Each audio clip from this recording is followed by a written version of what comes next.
আসার পরে এটা ফেলা অবস্থা কাগজ দিয়ে আস্তে করে উঠে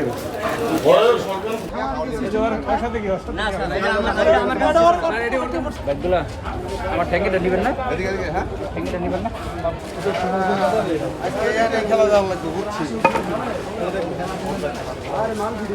হাজি মাজার বস্তির গেলে হাতের ডানে চোখে পড়ে যে একটা ডেরা শুরু হয় কিন্তু যার কোনো শেষ নেই। শতাধিক ঘর শুধুমাত্র মাদক সেবনের জন্য তারা এখানে ব্যবহার করে।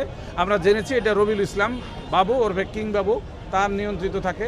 এর সাথে শাহাবুদ্দিন দাবারুন, তারপরে সিদ্দিকুর রহমান ডুবলি, এই সকল লোকজন এই সকল ব্যবসা করে বলে সবসময় আমরা জানতে পারছি, কিন্তু তাদের হাতে নাতে ধরা যায় না। তাদের এখানে সিসি ক্যামেরা আছে। আমরা পুলিশ সদস্যগণ যখন আসি অনেক দূর থেকে তারা এগুলো ফলো করে। এখানে যে বস্তি আছে, সাধারণ মানুষ আছে, বহু নিরন্ন অসহায় মানুষ বস্তিতে বসবাস করে। এখানে অনেকগুলো দোকানপাট আছে। কে বা কারা এখান থেকে খবর দিয়ে যায় আমরা কিছু বুঝি না, কিন্তু বারবার আমি অভিযান করেছি, 7-8 বার অভিযান করেছি। আজকের অভিযানে চারদিক দিয়ে আমরা যখন ঘেরাও করি প্রচুর সংখ্যক এই মাদক সেবীরা টিনের চালের উপরে উঠে যায়। 20-25 জনকে আমরা গ্রেপ্তার করেছি। আর এছাড়া আমরা সেখানে গিয়ে এক জায়গায় 20 আবার 100 জনকে গ্রেপ্তার করি, 5 জন মেয়েকে গ্রেপ্তার করি। মেয়েরাও এখানে মাদক সেবী, আবার তারা বিক্রয় করে।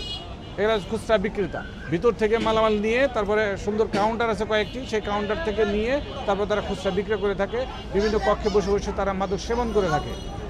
আমরা এই বিষয়টাকে বারবার যেহেতু অভিযান করছি তারপরও থামছে না। এখন থেকে আমরা এখানে এপিবিএন ফোর্স আমরা সহায়তা নিচ্ছি। 100 জন এপিবিএন পুলিশ সদস্য আমরা ডিপ্লয় করলাম এই জায়গাতে। সার্বক্ষণিক এরা মোতায়েন থাকবে, সাথে ডিবি পুলিশ থাকবে, থানার পুলিশ সদস্যরা থাকবেন। চারিদিকে আমরা কয়েকটি পিকেট ডিউটি থাকবে এবং মোবাইল ডিউটি থাকবে। সব 5টি বস্তি সেদিন গেলাম, কড়ইতলা, কলাবাগান, ওখানে বেঙ্গলের মাঠ, 5টা বস্তি এক জায়গাতে। কয়েক লক্ষ মানুষ এখানে বস করে। আমি শুনলাম একজন অফিসার বলেন যে প্রায় 3 লক্ষ মানুষ একসময় জরিপ করা হয়েছে। তো একটা জায়গায় যদি 3 লক্ষ বস্তির মধ্যে মানুষ বসবাস করে, সেই এক অভয়ারণ্য এই জায়গাটা।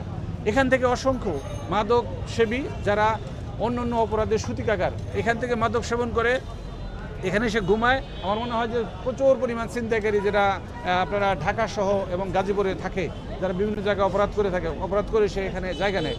মানুষ এখানে পেয়েছি, ব্যাংকার পেয়েছি, ছাত্র পেয়েছি, বিভিন্ন বিশ্ববিদ্যালয়ের ডক্টর পেয়েছি এখানে। তারপর এই ছাত্রছাত্রী তো পেয়েছি, বিভিন্ন জন পিতামাতার কাছে বলেছে উত্তরাতে সে বাজার করতে আসছে, চলে আসছে এখানে মাদক সেবন করতে। মিরপুরে থেকে সে চলে আসছে এখানে, পরিবার জানে মিরপুরে সে একটা শপিংয়ে গেছে বা একটা কাজে গিয়েছে, এখানে চলে আসছে। বিভিন্ন স্থান থেকে ঢাকার এই কাজের নাম করে এসে তরুণীরা, অনেক মেয়েদেরকেও এখানে আমরা দেখতে পাচ্ছি, তারা সেখানে মাদক নিয়ে যায়।